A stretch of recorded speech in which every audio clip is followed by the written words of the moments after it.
ನಿನಗಷ್ಟೇ ಅಲ್ಲದೆ ಗೌಡ, ಸಕ್ಕಿನಿಂದ ಮೆರೆಯುತ್ತಿರುವ ನಿನ್ನಂತ ಸಕ್ಕಿನ ಕುಂಡಿ ಈ ಭಾರ್ಗವ ಹಾಗೆ ಮಾತನಾಡುತ್ತಾರೆ.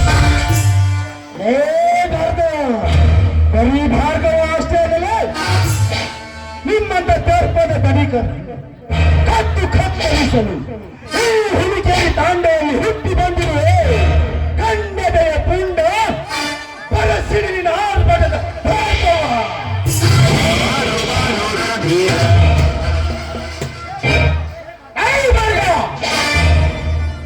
ಈ ನನ್ನ ಮಿತ್ರ ಹತ್ತೂರಿನ ಜನಗಣಗಳ ನಡೆದಿರುವಾಗ ಅಂತದಲ್ಲಿ ನೀವರೇ ವಿಕಾರಿ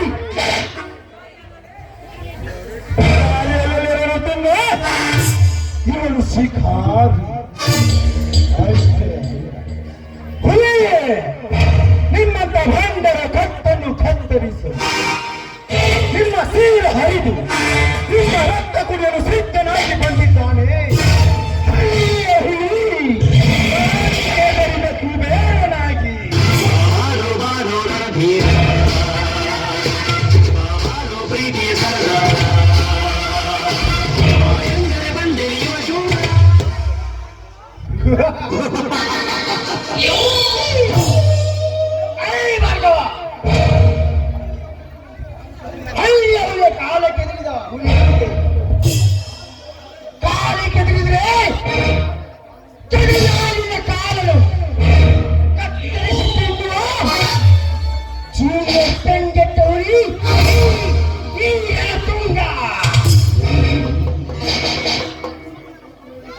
ಸುಮ್ಮನೆ ನಮ್ಮ ಗೌರವ ಹೇಳಿದಾಗ ಕೇಳಿದ್ರೆ ಸರಿ.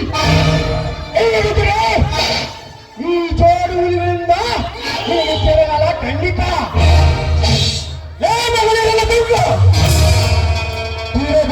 ದೂರಬೋಕಿ ಅಂತು ನೀನು ಮತ್ತೆ ಮತ್ತೆ ಕೂಗಿದರು. ಅಲಕ್ಷಣದಲ್ಲಿ ಹಸಿದ ಹುಲಿಯಂತೆ ನಿನ್ನ ಶೀಲವನ್ನು ಹರಿದು ನಿನ್ನ ರಕ್ತವನ್ನು ಹರಿದು ನಿನ್ನ ಮೈಚರ್ಮವನ್ನು ಸುರಿದು ನಮ್ಮನ್ನ ಸಣ್ಣ ಬಸು ಮೆಟ್ಟುವ ಮಾಡಿಸಬೇಕಾಗುತ್ತದೆ ಮಗಳೇ.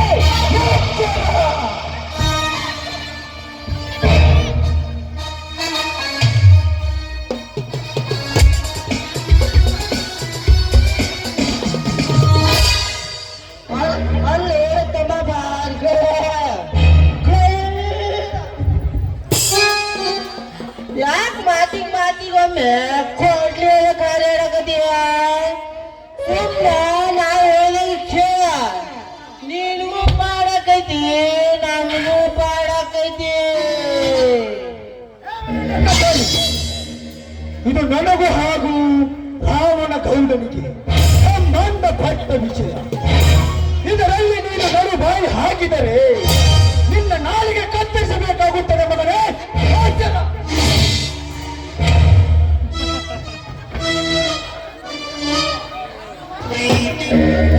ಭಾರ್ಗವ, ಅನಾಹುತಕ್ಕೆ ಆಹುತಿಯಾಗಿ ಈ ಸಾಹುಕಾರನಿಗೆ ಎದುರಾಗಿ ನೆಗೆದು ಬಿದ್ದು ಸಾಯಬೇಡ. ನಿನಗೆ ಒಳ್ಳೆ ಮಾತಿನಿಂದ ಹೇಳುವೆ ಕೇಳು. ನೀನು ಇನ್ನು ಮುಂದೆ ಕುಸ್ತಿ ಆಡುವುದನ್ನು ಬಿಟ್ಟು ಆ ನಿನ್ನ ಹೋರಿ ಎತ್ತುಗಳನ್ನು ನನಗೆ ಒಪ್ಪಿಸಿ ನೀ ಏನ್ ಬೇಕು ಕೇಳು, ಧಾರಾಳವಾಗಿ ಕೊಡುತ್ತೇನೆ. ಆಯ್ತು ರಾಯನ್ ಗೌಡ, ನೀನು ಹೇಳಿದಂಗೆ ನಾನು ಕುಸ್ತಿ ಆಡುವುದನ್ನು ನಿಲ್ಲಿಸಿ ನನ್ನ ಹಾರಿ ಎತ್ತುಗಳನ್ನು ನಿನಗೆ ಕೊಡುತ್ತೇನೆ. ಆದರೆ ಈ ಭಾರ್ಗವ ಬೇಡಿಕೆಯನ್ನು ನೀನು ಕೊಡ್ತೀಯ?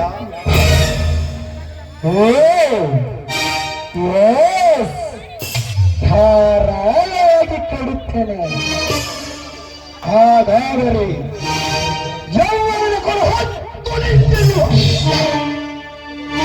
ಆ ನಿನ್ನ ತಂಗಿ ರಾಜೇಶ್ವರಿಯನ್ನು ನನಗೆ ಕೊಡುವೆ.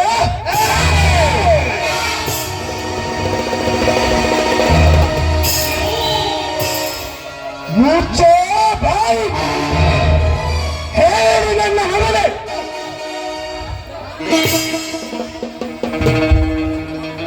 ನಾನು ಕುಸ್ತಿ ಆಡುವುದನ್ನು ನಿಲ್ಲಿಸಿ ತನ್ನ ಹೋರಿ ಎತ್ತುಗಳನ್ನು ನಿನಗೆ ಕೊಡಬೇಕಾ? ನನ್ನ ಮಗನೇ, ನೀವು ದೊಡ್ಡಿದ್ದ ಧನಿಕರಾದ ನಮ್ಮಂತ ಕಳಬಡವರ ಮೇಲೆ ಏನ್ ಬೇಕಾದರೂ ದೌರ್ಜನ್ಯ ಮಾಡಬೇಕಂತ ತಿಳಿದಿರುವುದು ನಿಂದು ಹೆಚ್ಚು ಕಲ್ಪನೆಗಳು, ನಿಂದು ಹೆಚ್ಚು ಕಲ್ಪನೆ. ನಮ್ಮಂತ ಬಡವರು ಕಷ್ಟಪಟ್ಟು ದುಡಿದಾಗಲಿ ನಿಮ್ಮಂತ ವಿಚಾರಣೆಯ ಶ್ರೀಮಂತರು ಕೋಟಿ ಕೋಟಿ ಹಣ ಗಳಿಸಿ ಮಾಡಿ ಮೇಲೆ ಮಹಡಿ ಕಟ್ಟಿಸುತ್ತಾರೆ. ಇದಕ್ಕೇನು ಉತ್ತರ ಕೊಟ್ಟಿಲ್ಲ?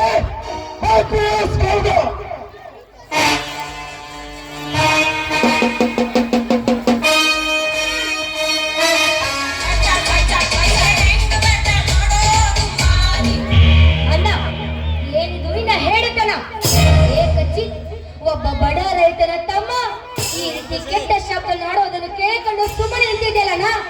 ಕಟ್ಟವನನ್ನು ತೆಗೆದುಕೊಂಡು ನಮ್ಮ ತಾತನ ವೀರಪ್ಪ ನಾಯಕನ ಕತ್ತೆಯನ್ನು ಅವನು.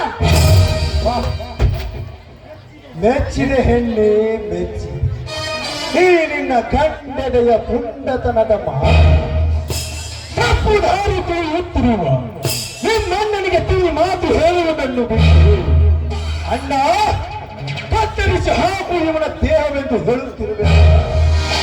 ನೀನೊಂದು ಹೆಣ್ಣ, ನೀನೊಂದು ಹೆಣ್ಣಾರಿ. ಅಯ್ಯ ಬೆಂಕಿ ಮಸ್ತ ತುಪ್ಪ ಚೆಲ್ಲಿ ಗಾಡಿ ಹಿಡಿದ್ಬೇಡ. ನೀ ಸ್ವಲ್ಪ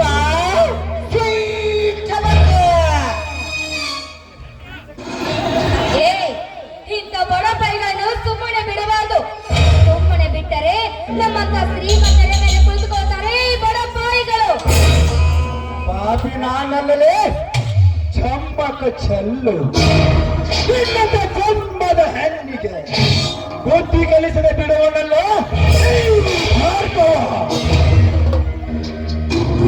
ಏ ಭಾರ್ಗವ, ದೇಹ ಗಟ್ಟಿಯಾಗಿದೆ ಎಂದು ತೋಳಲು ಶಕ್ತಿ ಇದೆ ಎಂದು ಈ ರೀತಿ ಬಾಯಿಗೆ ಬಂದಾಗೆ ಮಾತಾಡಿ ಶೂರನಾಗಿ ನಮ್ಮ ಎದುರು ನಿಂತರೆ ಒಂದಿಲ್ಲ ಒಂದು ದಿನ ನಿನ್ನನ್ನು ತಲೆ ತೆಗೆದು ಮಾಡದೆ ಹೋದ್ರೆ ನನ್ನ ಎದುರು ರಾಜೇಶ್ವರಿನೆಲ್ಲ ಬಲ ಜೋಕೆ.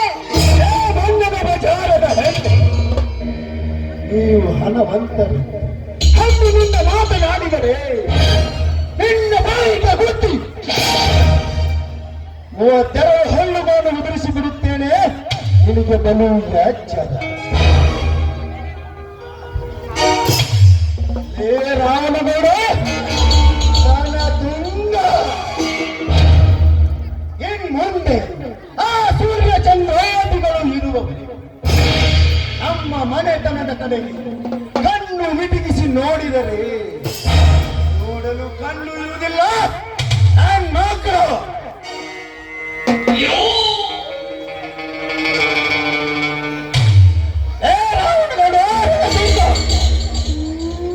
ಈಗ ನೀವು ಕಟ್ಟು ಹಾಕಿದ ನಮ್ಮ ಹೋರಿ ಎತ್ತುಗಳನ್ನು ನಿಮ್ ಕಣ್ಣೆದುರಿಗೇನೆ ಬಿಚ್ಚಿಕೊಂಡು ಹೋಗುತ್ತೇನೆ. ನಿಮ್ಮಿಬ್ಬರಲ್ಲಿ ಕಂಡಸ್ತನ ಇದ್ದರೆ ಮುಂದೆ ಬರುವ ಮಕ್ಕಳು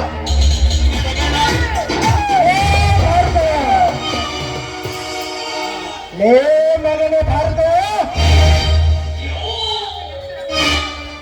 ಗಂಡಸ್ತನ ಭಾರತವ ಗಂಡಸ್ತನ ಎಂಬ ಪದಕ್ಕೆ ನಾಂದಿ ಹಾಡಿರೋನೆ ಗಂಡ. ಲೇ ಮಗನೇ ಭಾರತ,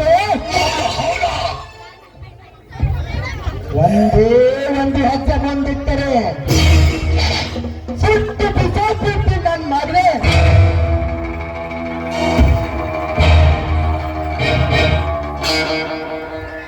ಹೇ ರಾವಣಗೌಡ, ಈ ನಿನ್ನ ಬಂದೂಕಿನ ಗುಂಡಿಗೆಗೆ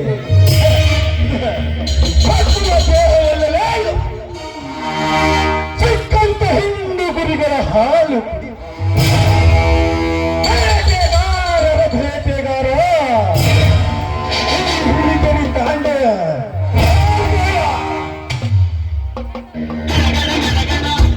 ಏರಣತುಲ್ಲ ರಾವಣ ಗರುಡ.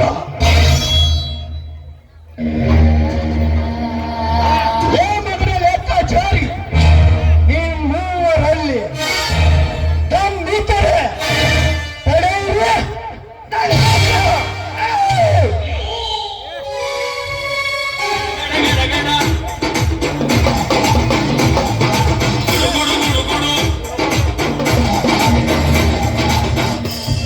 ಯಾಕೆ ರಾವಣ ಗೌಡ ನನ್ನ ತುಂಗ ಮೌನವಾದ ಬಿಟ್ಟೆ?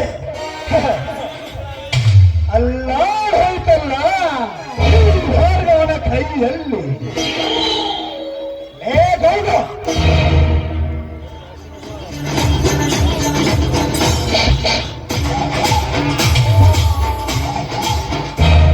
ಈಗ ನೀನು ಕಟ್ಟಿದ ಹಾರಿ ಎತ್ತುಗಳನ್ನು ಬಿಚ್ಚಿಕೊಂಡು ಹೋಗುತ್ತೇನೆ. ಕಣ್ಣಿತರ ನೋಡುವ ಈ ಭಾರ್ಗವನ ಪೂರ್ಣತನದ ಸಾಹಸವನ್ನು.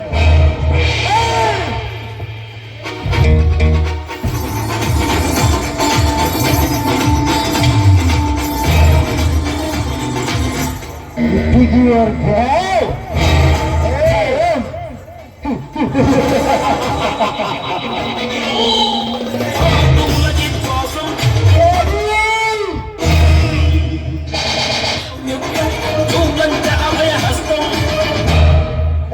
ಬಲ್ಬಲ್ ಹಾಗೇಕೆ ಕಣ್ಣು ಬಿಡುತ್ತೀನಿ? ನಿಂಗೆ ಮತ್ತೆ ಬರ್ತೀನಿ.